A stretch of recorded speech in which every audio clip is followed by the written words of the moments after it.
Right, Shalom.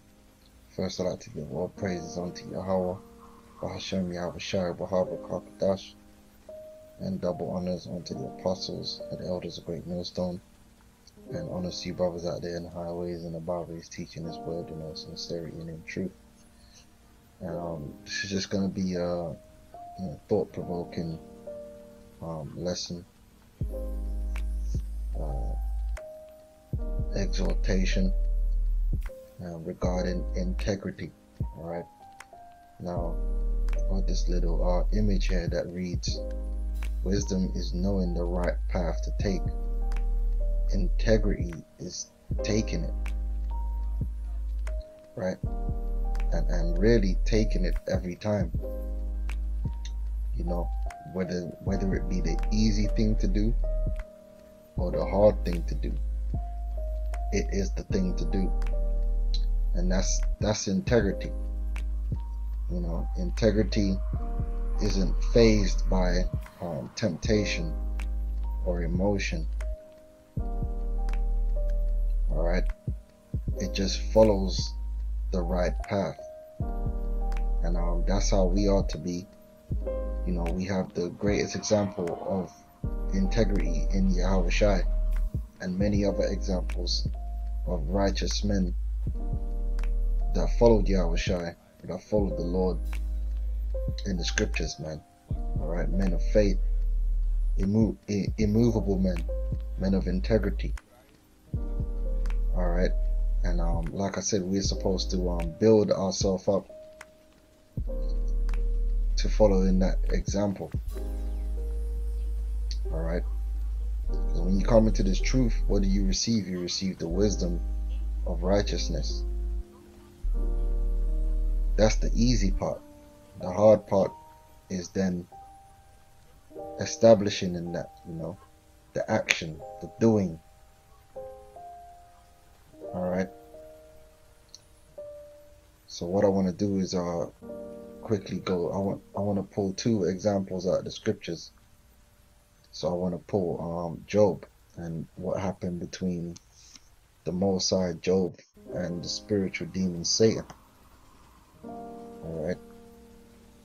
Now, of course, Job is one of the stories that you should have a basic knowledge of yourself. If you don't, then I suggest you pull your Bible out from wherever it is gathering dust, and you read the book of Job.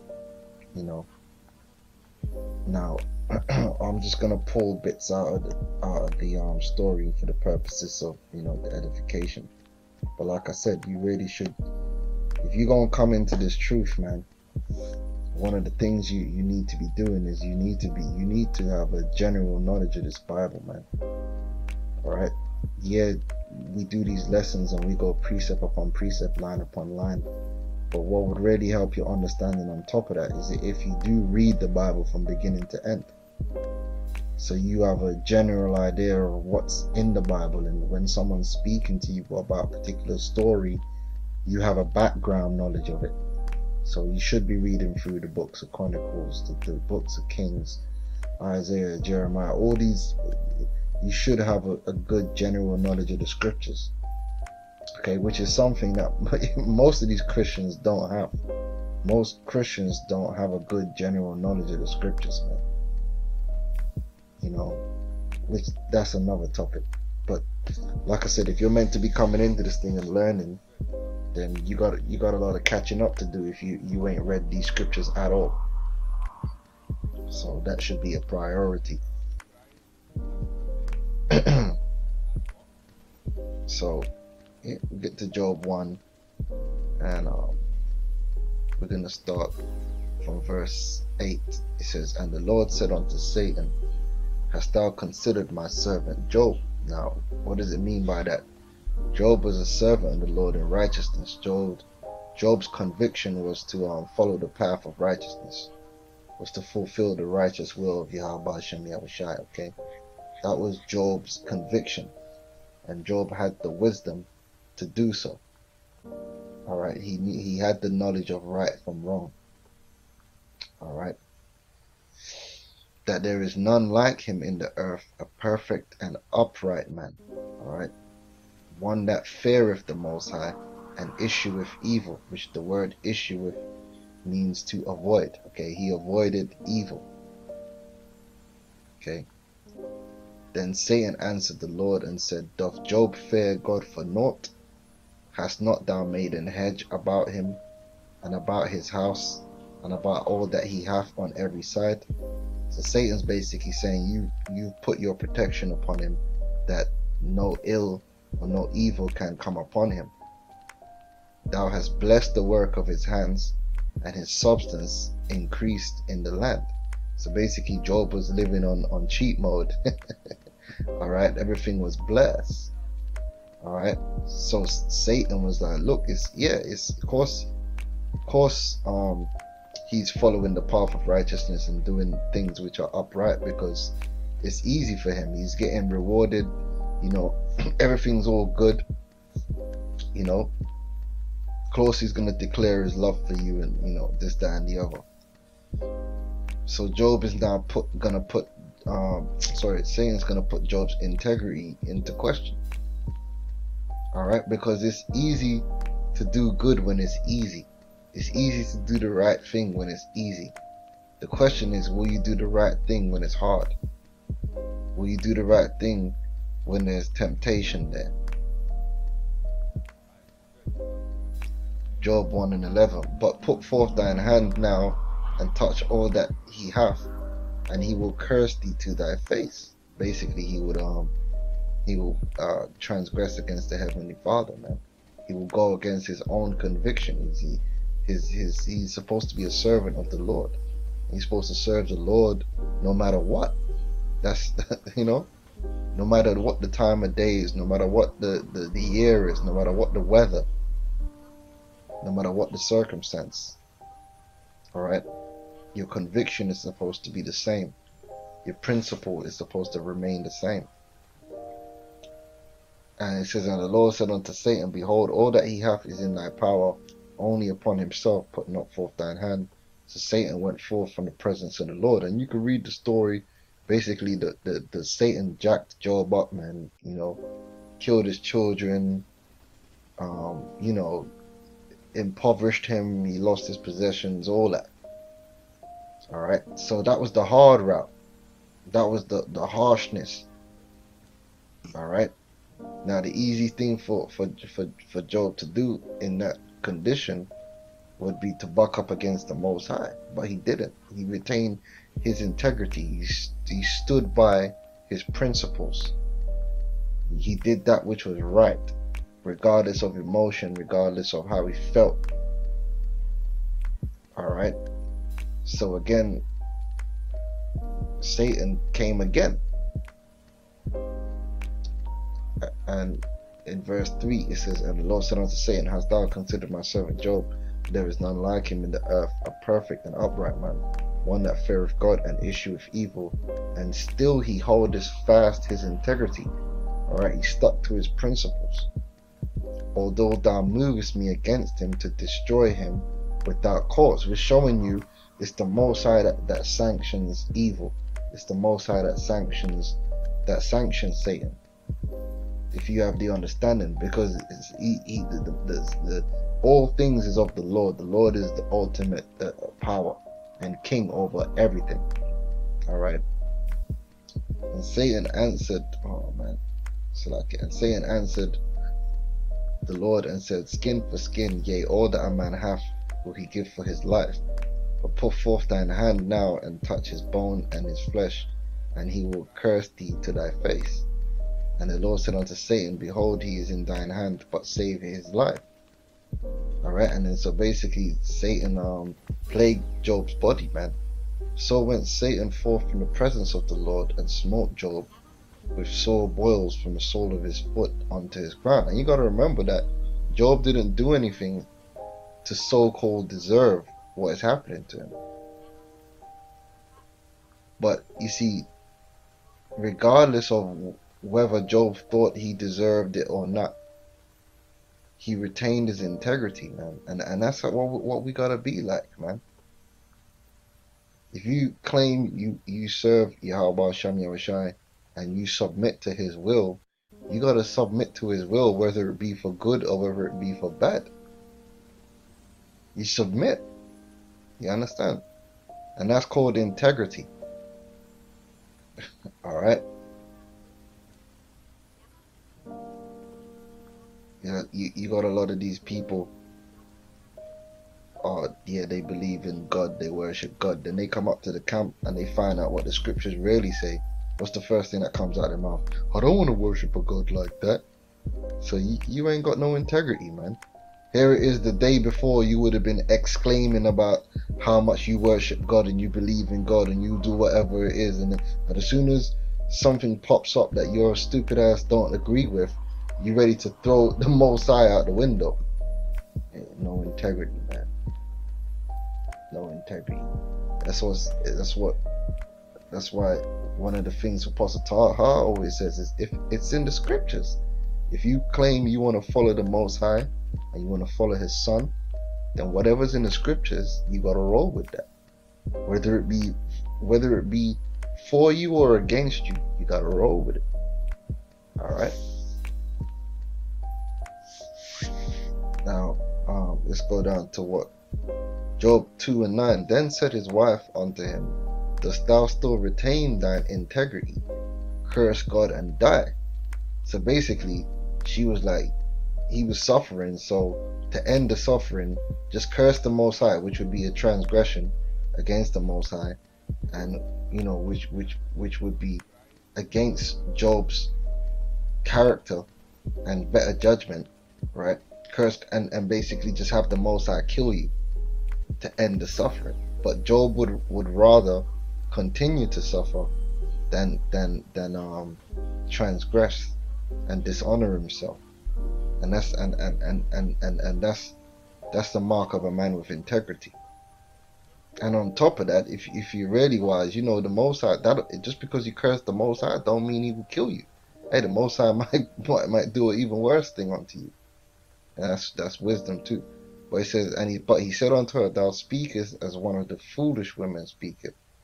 All right, because she completely lost her integrity. Because for the purpose of ending Job's suffering, she would have Job transgress against the Most High. And that's that emotion. What? Shall we receive good at the hand of the Most High, and shall we not receive evil? In all this did Job not sin with his lips. So if you have a conviction that you're not going to sin against the Most High, that's your conviction, that's your stance, that's your principle. That principle should remain the same whether you're receiving good of the Most High or whether you're receiving evil. And that's integrity. Alright? That's integrity. That's an example of having integrity, because you're being consistent. You're not allowing external things to affect you. Alright? And it goes the same with temptations, man. Yeah, it's easy to not commit adultery when your brother's wife is ugly as hell and you have zero desire towards it. But what happens if he has a beautiful wife, man? You say, okay, yeah, she's beautiful. Then temptation might creep in there. That's when you gotta have integrity and be like, rebuke Satan and say, no, but I'm not gonna transgress against my brother and against the Most High. Or a brother needs your help.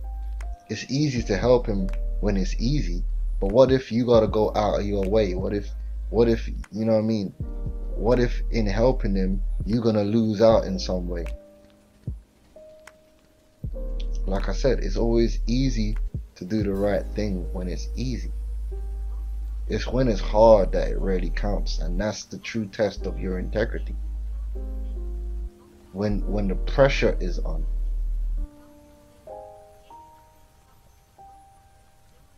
Okay?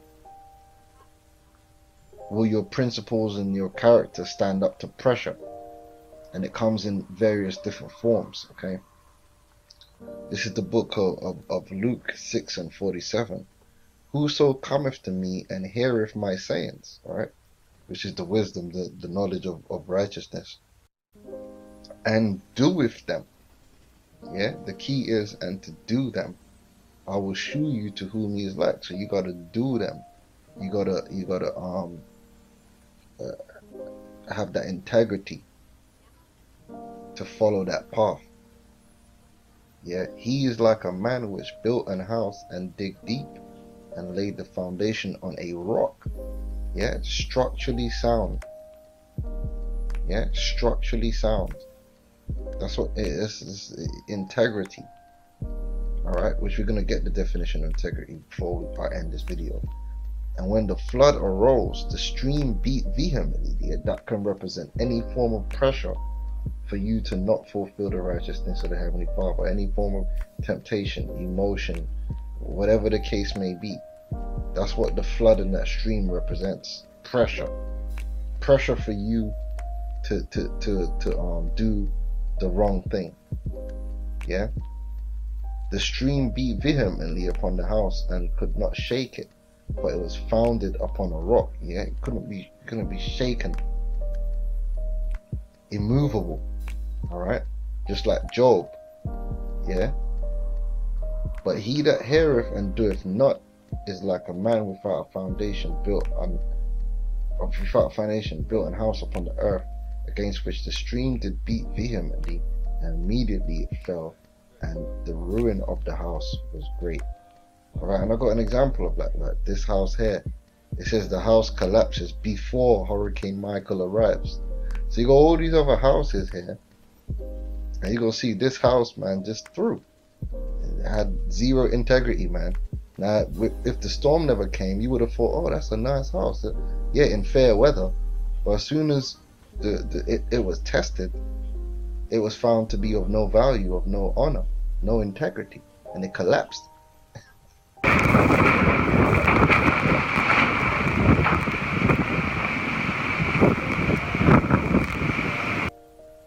And a lot of people are going to go out like that, man. When the hour of temptation comes, they're going to break, you know. Alright, they're going to look to the easy road. Because a lot of people, like I said, all they're looking for is the easy road. They have no integrity. And like I said, doing the right thing is always easy when it's easy. That's not when it counts. Alright? You got a lot of people going on about how they're warriors, this, that, and the other for the Most High. They're ready to kill this heathen and kill that heathen and put this person to death. That's not the true test of a man of the Lord. Whether you're ready to kill somebody. The true test of the man of the Lord is if you're ready to die. That's the hard road. Yeah, it's easy to say you're gonna kill somebody. It's easy to do, I should say. But what about is it easy to die though? Many men in the scriptures have faced that test and passed with flying colors. Many men have not. So you see someone always talking about killing people and killing that person, you gotta watch that guy. Because obviously he ain't contemplating that. What if it's the other way around? What if you gotta die for your principles? And then again, saying it ain't the same as doing it too. So the real proof is ultimately in the pudding. When that time comes. And if you ain't got no integrity, man, just like this house, you can't fake the fun. When that pressure comes, well,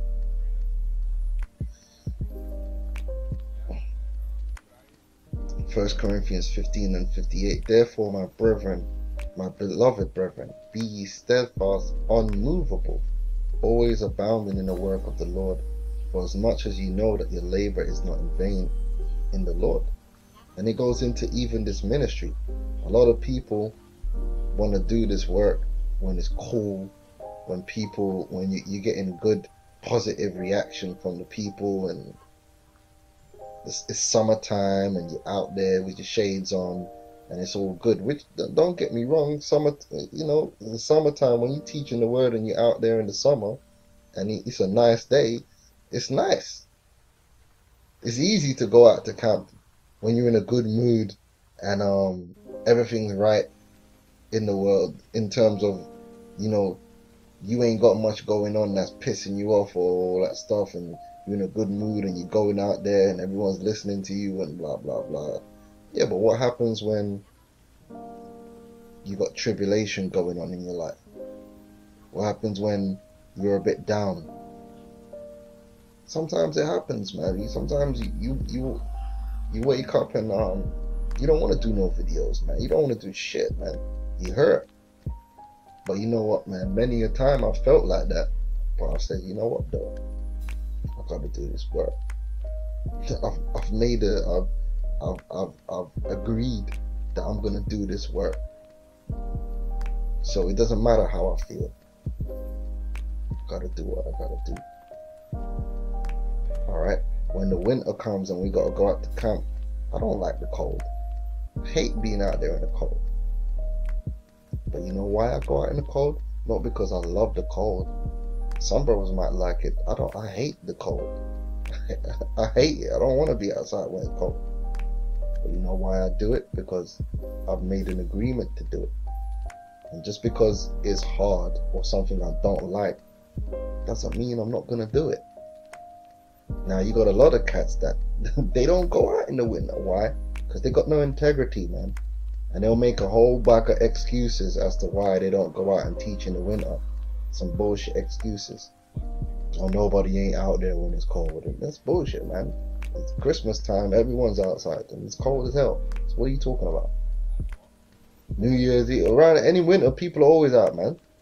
What the shops and everything shut down when it's cold, when it's winter? No, people still go out of their house. So why can't we? People still go to work, so why can't we?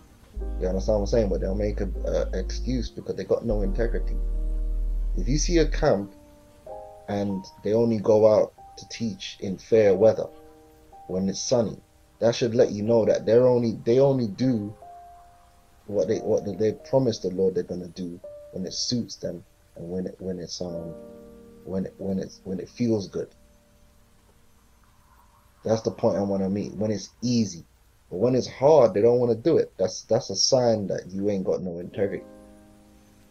Alright? You ain't immovable. Alright? Always abounding in the work of the Lord.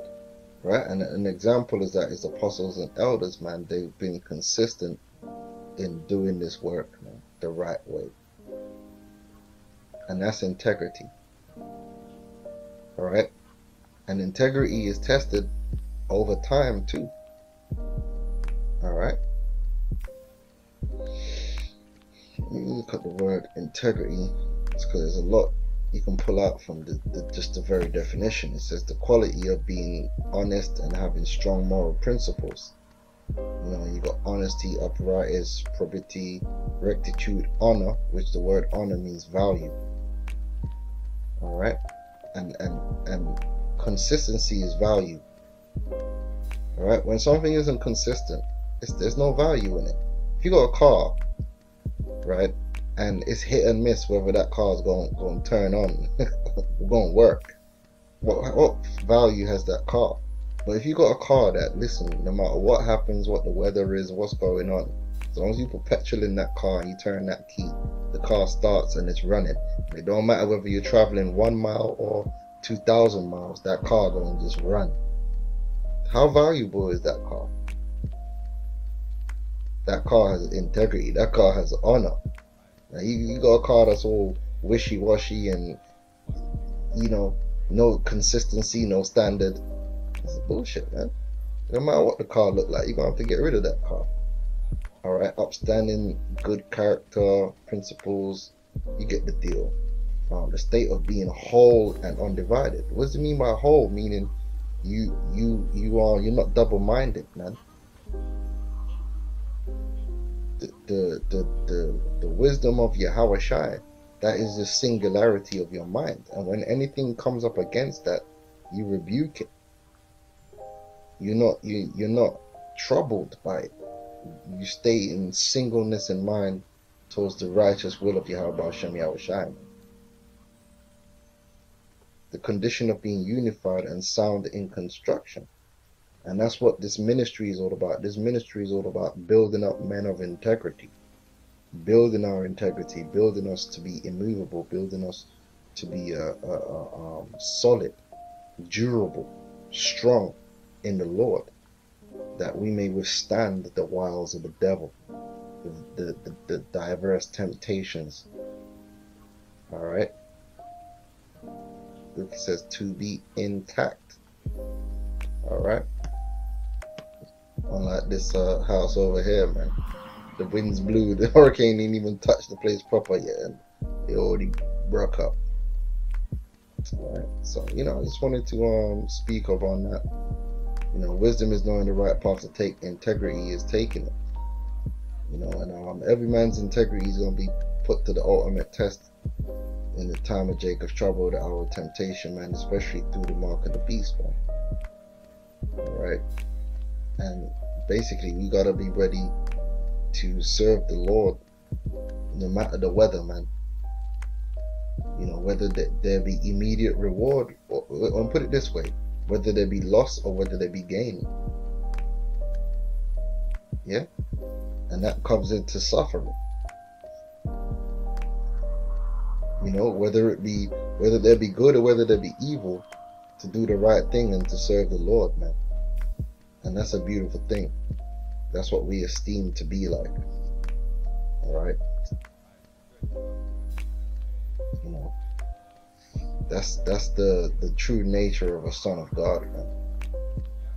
All right. A servant of Yahweh Hashem Yahushai, man. Faithful and immovable, loyal. Okay. So with that, I'm gonna say shalom.